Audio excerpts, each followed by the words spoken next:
So, my name is Michael Randolph, and I'm with the Center for Nonprofit and Community Development.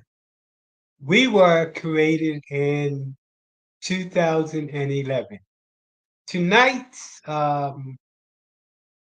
video that I'm going to present to you is one of the up and coming nonprofits that we are looking at working with to build that capacity.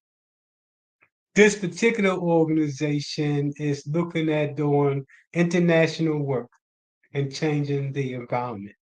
But we work with nonprofits from around the country. And we do this by providing techno support to start up nonprofits and existing nonprofits to enhance, increase, and strengthen their capacity to service their clients. 8 out of 10 nonprofits that are getting started will fail within the first 2 to 3 years of operation without the proper infrastructure. So we particularly work with those nonprofits that are starting to exist, thinking about existing, and those nonprofits that are in existence. We specialize in developing social economic strategies that focus on neighborhood planning and economic development initiatives.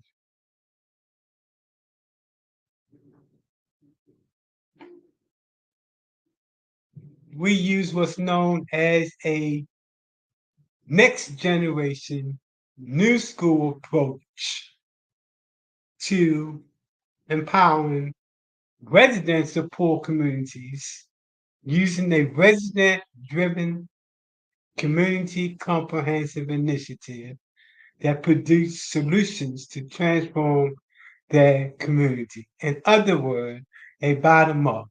And we say new school and next generation because everything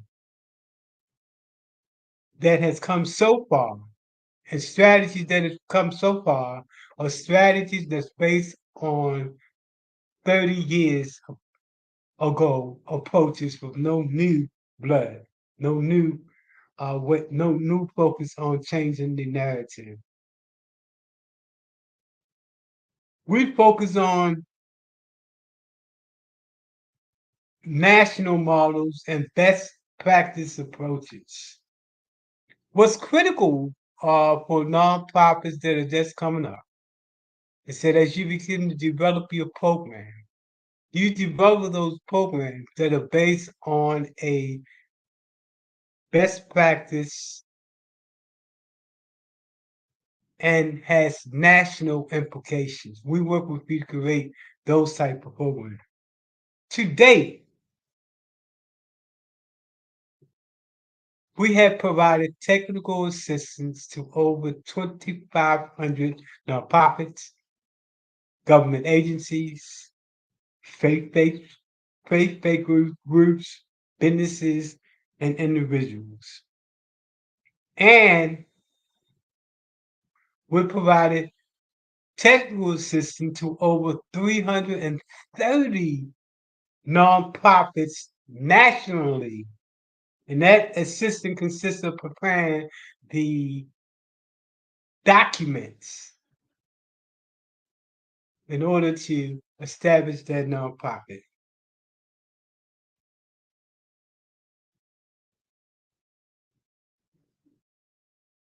Our approach to financial sustainability is framed around a social enterprise model. That model teaches nonprofits how to focus on operating like a business, and more importantly, not to depend solely on grants and subsidies. So I'm going to start the video. And this video again was a conversation with a group that's coming up. You know, if I'm coming today, that's another nonprofit that's doing something somewhere in the world. New York, we did that yesterday. This time we're coming back to my state, Florida, a group that's doing some things, not only here in the state of Florida, but they international. So look, let me step out the way. I'm gonna have this group introduce themselves. Make sure you let people know who you are, where you are, because again, this is gonna be broadcast all over the United States. That being said, sir, for you, what do you do? Why do you do it? And how effective are you in doing what you do? All right. Well, my name is Daniel Bursch. It's an honor to be with you today, Michael, Mr. Randolph. And, I really appreciate the time you're taking with us in our organization. So much gratitude to you for all the good work that you continue to do for everybody around the world. This was founded approximately 14 years ago, a vision that came from a source of godliness and holiness to give back to the world and in compassion and love. When there's people in need, we want to be there to help them find shelter and help them get food, especially when there's a natural disaster. And so that was the main reason we started this 14 years ago. And so it's been a journey ever since, a beautiful journey Start centered on off with God the and love. name of the. Can you start off with the name of your nonprofit? Certainly, the name is Enviro Community Living Center, and we're also working under Enviro Projects International and EPI. And in Hawaii, we have a surname called Kaiulu Kanaka, which means People's Community Village in Hawaiian. So in Hawaii, in the last 2 years, we've been feeding 350 people a day hot meals. And we sponsored a grassroots organization in Hawaii called Hungry Heroes Hawaii. They needed a legitimate 501c3 to sponsor them. They had already been doing wonderful works without any help from anybody, just working with the community. And so they wanted to get a grant, but they were not a legitimate 501. So we sponsored them. We've been sponsoring them for 2 years. The original founder, Stephen Calkins, decided to come on our board of directors. And he is facilitating on our board of directors in Hawaii while running his grassroots charity as well. So they're doing really wonderful, wonderful work in Maui, Hawaii. My son David, who is 25, also happens to live there as well on 5 beautiful acres. He's a farmer and a musician. And so they're involved now with the mayor of Maui, and they're working with Red Cross and FEMA to develop temporary shelters now. So they're looking at possibly garnering some more grants to work into that space and time. And I will continue to sponsor that group's organizations as they're doing wonderful work. I have not gotten any grants particularly directly for Enviro Community Living Center as of yet, but I am looking forward to doing that. But I want to make sure that everything is legal and above board before I move forward here. And what we're doing here in Florida, Michael, is developing a TV show called Enviro Projects International. And we have affiliates who are stationed in Israel, Australia, Uganda, Rome, Italy, and they're all on our board of directors here in Florida, even though they live in different countries. That was quite intentional. God's plan to be able to connect people together on a global level. And so I'll be doing a lot of traveling over the course of the next year or so. And it was a blessing for me to be able to work with such amazing people. In Rome, Italy, we have a U.S. diplomat named William Hines, and his wife, who's a countess, who's going to be helping us also in Israel. And we have a gentleman named Kalman Greenberg, who is a scribe. He writes the Bible, the Torah in Israel. He has 2 beautiful twin daughters. And they're weathering the storm in Israel right now. And he is on our board of directors. We'll be registering the charity out there to bring good things forthcoming in Israel. And then in Australia, we have Tora Klein, who has 532 acres, a homestead where she and her 3 daughters and her husband Kevin occupy that land and live off the grid. Absolutely amazing, amazing family. She has a healthcare business and she's a nutritionist. But from that point moving forward, I'm going to let everyone else speak. I don't want to take up too much space. So, Christy, if you could speak a little bit about things, how we met, maybe about what you do for us. Thank you. My name's Christy Abbott, and I'm the on the board of directors for the Enviro Projects Florida. And I recently, well, 2 years ago, Dan introduced me to Brian Isabre, who was managing an orphanage in Uganda, Jinja, Uganda. And he entered an entrepreneur program that I'm a coach on. And our director was gathered some clothing, and I took it there to the orphanage where he had a team of people in our entrepreneur program. One of them was a papaya farmer, and he is now managing a bulk food store through our program. He, was able to use the tools that we teach in our entrepreneur program to manage a store. A chicken farmer is now the store owner. Mm-hmm. And they all support the orphanage. Mm-hmm. And a fourth man was a tomato farmer, and he is now a graphics school owner. He teaches computer graphics to the teenage boys. So through our entrepreneur program, these four men that I was introduced to by Daniel are now actively have created businesses in their community. And so I'm very close with the orphanage, and I got to meet all the children. I just recently returned from there, and on my journey I also met Sarah, who we were speaking about briefly.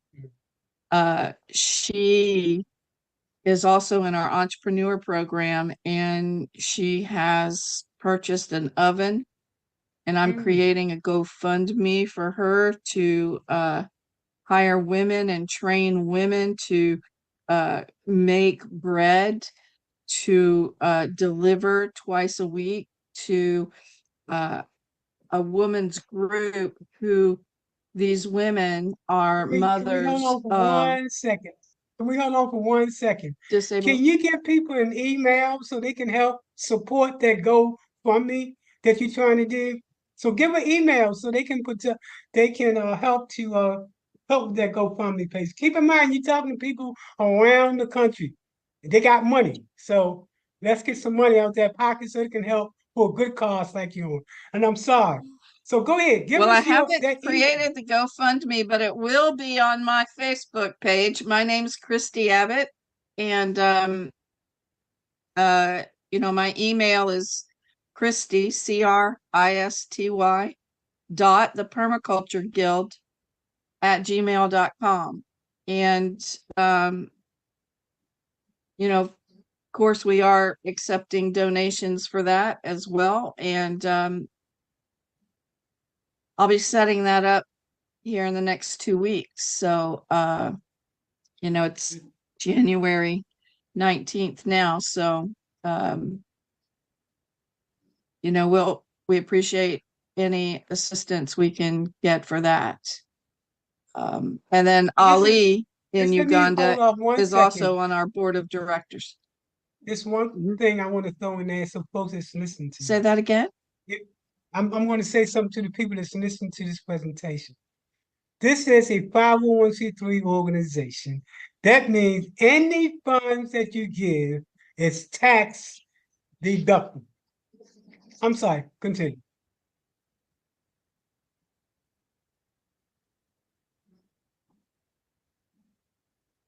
Well, our tax deductible organization is with Ali. He's also on the board of directors okay. for Enviro Projects International through Yeah. Uganda. And I have a GoFundMe with him. We're creating a permaculture school and an eco tour villa Mhm. on his property that I've been supporting here for the last 2.5 years. Okay. And that's primarily the visit to Uganda that I went. I visited his permaculture farm and he's also a permaculture educator, and he's Mhm. trained many people in the principles of permaculture, and he toured me around their farms, his students' farms, and those people have created businesses for themselves through permaculture practices. One woman I interviewed, she now is growing peanuts, roasting peanuts, selling peanuts to the local people. She has a business. She sells peanut butter, and she's making all kinds of things. I recently while I was there, I did a soap workshop, and she's got goats. She's going to be making goat soap, and they grow loofah, and so they've created this beautiful loofah soap product that they're now supporting their community in. So That's a lot of uh, awesome things that you're doing. But let's get to the next person because I know you're probably gonna be here okay. all night sharing your story. I love it. I love it. I love it. But let's get to the next person. Thank you. Sir, who are you? Okay. I won't hog all the time. Go ahead, Tom. Thomas is All doing right, some Chris. awesome stuff too. Okay, my name is Thomas A. Pellegrino. I have been in the business environment for about 35 years. I'm semi-retired right now. I'm originally from the financial services side in the investment world. Then I moved over to the health insurance side of the world. My degrees are, in IT, so a lot of my knowledge is in finance and financial systems. So that's the reason why Daniel brought me on, because I do have a lot of business savvy. I got a lot of investment savvy. I run, $20-30 million budgets. I've done multi-million-dollar, implementation. So, and contracts that have been $200 million. So, I have the experience from a business standpoint. All right. So Daniel and I met, and he heard about the fact that I was putting together a fruit tree farm. Okay. And Y'all coming with some very creative added projects here. So yeah. keep on talking, sir. Okay. See, like each one of you talking about something different, new Yeah. and innovative. Yeah. Go ahead, So, sir. but let me get to it. So I'm building this fruit tree farm with the intention that 70% of it is going to be donated to the food shelters. So my wife and I plan on eating 20% of it, knowing that 10% is going to go to the varmints and, two-legged as well as four-legged varmints. And the remainder we're going to basically donate to the food shelters for the people who are, either destitute or homeless or just can't make the ends meet. Now, the timeline on this is roughly about 6 to 9 months from now. I will have it up and operational. I'm currently getting the ground prepped. Actually, I finished prepping the ground. I'm currently, getting the fruit trees put in, bringing them in at a 7-foot height. So they are going to be fruit ready by next season. Unfortunately, when you do that, the first harvest is always a small harvest. So I may not be giving a lot to the homeless the first season, but at least by the second season, I should be able to give them, a decent amount so that I can at least provide food for like 1 or 2 shelters. But the ultimate goal is that I will have 15 banana trees, okay? And each banana tree produces 2 pups. And each pup grows in a year and 2-month period. So as that banana forest grows, I will start to have, what they call 15 to 20-foot clusters of bananas. That's what the trees are supposed to produce, which roughly is about 200 bananas per cluster. So I will be giving at least 1 cluster or 2 clusters per homeless shelter. Then I have a lot of various fruit trees, not just exotic, but the peaches and the apples and and the plums and all that. I have the standard trees, but I also are bringing in some exotics, which are your star fruit, which is very high in vitamin C and its antioxidants. I'm going to be doing the Bahamian cherries. I'm also going to be doing the Asian apples. I'm going to be doing the persimmons. Persimmons are very high in antioxidant. And I'm also, if anybody's ever heard of moringa, moringa is a miracle fruit type of tree. And when I say fruit, it's nuts. But you can eat the leaves, you can eat the nuts, you can crush them up and make a powder and a tree and all that. So I'm probably going to have roughly about 5 moringa trees within the next 2-year period. And those moringas, I'm definitely going to be giving the crushed nuts to the homeless shelters for them to use for their serving of tea. Now that moringa tea is antioxidant. It's very high in vitamin C. It's high in vitamin A. So it's got a couple other vitamins. I'm just not 100% familiar with every single one, but all I know is it's called the miracle fruit. And then I actually am going to have some trees which they actually call miracle fruit trees, which produce a red berry. I'll have loquats, and I'll have a big variety of fruits. So this is a 9 years out till 9 months out till I'm fully established, and then a year and a half out before I'm going to be able to fully give out, what would you call it? It'll probably be at least 2 baskets for homeless shelter, which in one basket holds roughly about 50 to 75 pieces.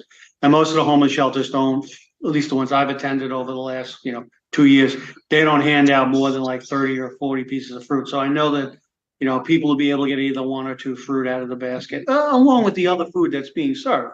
I'm not the sole provider, but it's a good a harvest, yielding capability to them.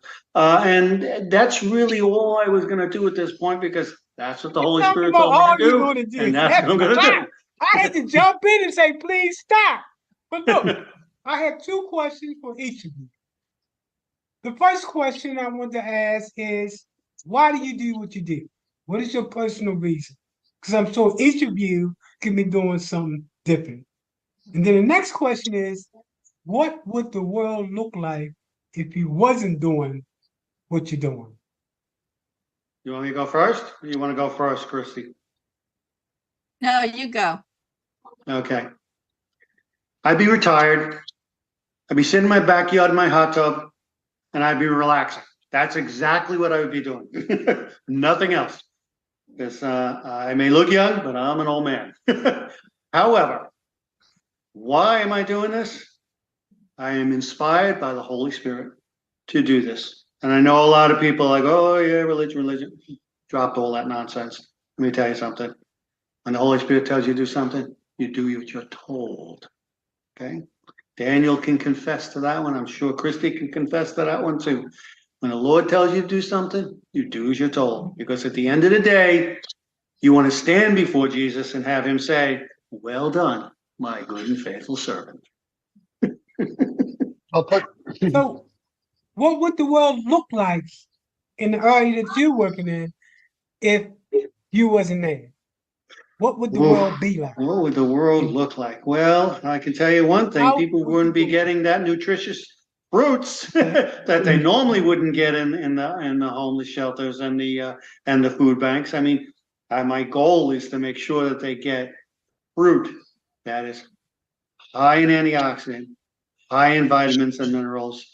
And it will help with their nutrition. It'll help with longevity, because the miracle fruit is supposed to help you with longevity as long as you drink the tea and eat the leaves. So the leaves can be put So into a in other salad. words, So they got to figure it out.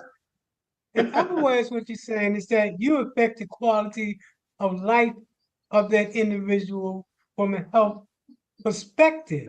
Because Yes, if you they could say didn't that. have good health, then they will have all kind of health, not being able to work, not being able to contribute to society. So actually, what the world will look like is a way sicker world. So who's next? Possibly, yeah, yeah. Let's also think the bananas I'm going to give them is high in potassium, and potassium Yes. is good for muscle growth and that kind of stuff. So I mean, you are giving them the ability to have better health. Yes. Okay, next. Go ahead, Christy. Yeah, I do what I do because I also got a call from the universe. It sent me a message, and it continues to inspire me. When I look within my heart, I'm given gratitude for what I have, and it sends me on a path that I create in my visions. Mhm. So, I'm inspired by myself, and listening to what my heart tells me. When I That's pray every day, awesome. and when I'm thankful every minute for what I have and how I'm able to serve communities alter So what would because the of this world look media like? right here. What would the It world would look it like would if you wasn't doing what you was doing? look the same. I don't think so. I think what you bring to the table is people starting their own business, people having self-esteem, building strong family. So I think if your service wasn't there, there would be And a lot of communities. negative that's going I'm a on. community builder. Yeah. So yeah, Thank you. there would be a lot of without you doing Thank what you you. do, there would be a major defect, especially in terms when you talk about helping people to start their own business and those other things that you help the GoFundMe pay. So, ma'am, if you wasn't here, there would be a lot of negative. So let's go to the next person and let's find out why he does what he does and what would the Thank you. world look like if he wasn't doing what he was doing. Well, thank you, Michael. So, what inspires me is life itself and wanting to give back something after I'm no longer here. Kind of like that story, Michael, where someone plants a tree when he's an older person. He knows he's not going to sit under that shade, but it really lights up his heart to know that someone's going to sit under that beautiful tree. And that's kind of my feeling too, is, I want to exist here in this space and time and give something back after I'm no longer here. So that's the main reason why I did this. And of course, higher than that is to glorify the creator and be grateful for being here to exist. What would the world look like if I wasn't here? It would be a much sadder, more hopeless place. I've connected a lot of people together through the Father, globally, and it's been a journey for 15 years now. And so I'm just very grateful to be a part of Daniel something. and I were definitely connected by God, that's for sure. Thank you, Christy. I'm just grateful to be a Thank part of you, something. Daniel. Thank Father. I'm grateful to be a part of something that I had no idea it was going to turn out to be this big, Michael. Originally, I just wanted help in my community. And you know, the Lord has his own plans. And I'm so glad that I follow the Lord and not just my vision and my inspiration, because the Lord's plans and the Lord's thoughts are much bigger and brighter than mine. So I think the world would be a much less hope, more hopeless. We bring a lot of hope to people when they're at their worst time. We're really projected to help people when there's natural disasters. So, like in Hawaii, we're feeding almost 350 people a day because we sponsored that grassroots organization, Hungry Heroes Hawaii. And I will send you those links. I wasn't prepared, unfortunately. My email, That's okay. if Hey, anyone that's wants. okay. I'll get that. I just want the world to see who you are and what you do. Because we can get into the details, but I was so impressed with your group and what you was doing. So let me share this with you. And let me share this with the world.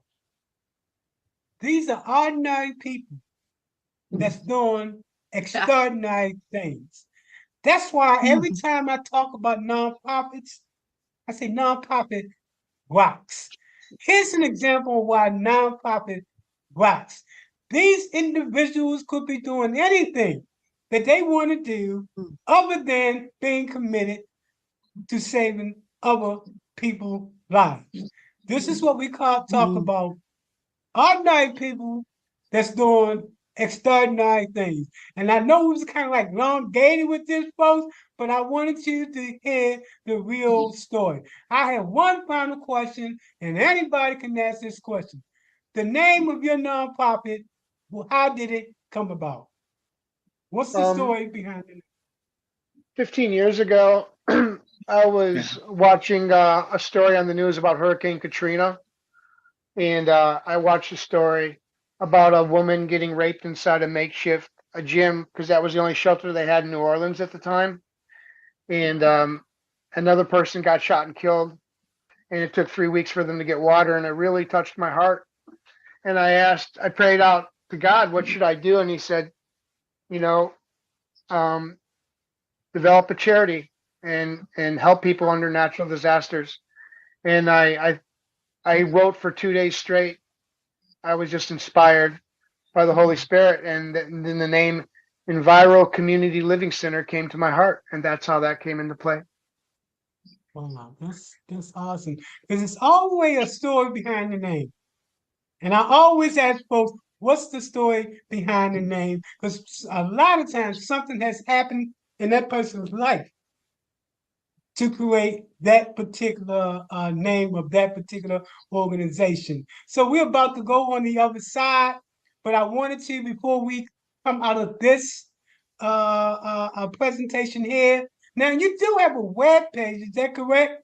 Could you give your how to contact you information? I know you have a web page and an email, but share with us how people can contact you and connect with you. Absolutely. So I'm going to give out our main email for our student volunteers because we're developing a docu-series about what we're doing called Enviro Projects International. And so if there's any students out there that want to participate, either through underwriting, creative writing, anything having to do with film, we'd love to have you. We can also offer you community service hours, and we can also pay you on a sliding scale as well. So if you want to reach out to us in that regard, our email is Enviro, that's spelled Enviro, and then it would be Enviro Project, singular, ENVIRO student team at gmail.com. And if you send me an email, I will put you in touch with faculty members at USF. One of our board members who's on our Florida board is actually a faculty member at USF Tampa. His name is Professor Frank Pirtle. And he's been with us for almost 7 years now in the project. And he's sponsoring us at USF. And we're also working with other people currently to do cartoons and do artwork with us. So anyone that wants to be Let me jump involved, in real quick. Let me jump in real quick. What if someone wasn't a college student, but they wanted to donate time to your organization. So are you open to anybody, or is this at this time only limited to students? No, absolutely. We would love to get any support from the community, either here locally in Florida or anywhere within the United States or globally as well, because it is a global movement that we're developing as a TV series, ongoing TV series to let them know what we're doing in other areas. So please, anyone on the global community level or the local community level, feel free to email us. Our main website is being revamped right now, but let me give it anyways. If it seems like it's not up and running, it's because we're doing some more construction to that. It's Enviro, ENVIRO project.org, ENVIROPROJECT.org. And then if you want to get any 501c3 nonprofit receipts, I'm going to allow Thomas Pellegrino to give his email out, because he handles all of our financials. As far as if someone wants to donate money to us directly, Thomas can send them a receipt for that. So I'll let Thomas speak on that. Yeah, TOMP11566@gmail.com. That's the one that I use to monitor for this business. And then you'd be able to generate receipts for people if they want a tax exemption. He Yes. has all that Have it available. already established in the system. Oh yeah, see you folks, you see these people not playing. They No, coming to we you don't play. not We only don't play. with the passion, but the professionalism and Yeah. skill set ready to make it happen. So folks, I hope you enjoyed this night's presentation. Again, these folks are all over the place. So I want to reach out to those individuals that are nonprofits that are that's getting started and you're struggling. Contact us.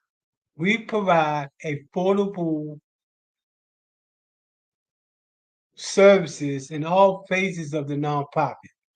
As you know, the three phases of a nonprofit is the emergent stage. This is when you're just getting started. You file all your legal paperwork and you become what we call legal. You create your business compliance. Second stage is the intermediate stage. This is where you become a little bit more formalized. This is when you begin to create your policies and your procedures. You're dealing with the issues of what personnel you're going to have, job description, and things of that nature, plus some. And then in the final stage is when you're really ready to open that door. This is when you got your 5-year plan together, your strategic plan, and those other critical components that you need to be a successful nonprofit.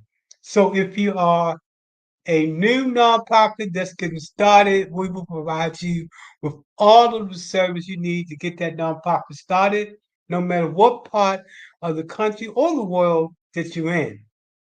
If you are an existing nonprofit and you didn't seem to be getting anywhere in terms of finance, and you're looking for someone that can help you to take you to the next level of bringing in finance. If you're a nonprofit that's getting started and you need somebody to bring structure to your organization in order to be appealable to to our funders, we provide an array of different workshops. I think we have something like 15 different workshops, from how to start a nonprofit, how to operate a nonprofit, how to finance a nonprofit, how to grow a nonprofit, how to do a business plan, how to do a strategic plan, how to do federal procurement. I could go on in the list of things that we provide. So reach out to us and let's do some business. Again, we provide affordable services to nonprofits um, throughout the nation, throughout the world, as a matter of fact, but primarily in the United States. So email us at Center for Nonprofit and Community at gmail.com. Again, that's Center for Nonprofit and Community at gmail.com. Or visit our webpage. That webpage, and I made it really simple, is www.michaelrandolph.us. Looking forward to engaging with you. Uh, like I say, nonprofit rocks. What you're doing out there in our community is going to benefit so many people. Thank you.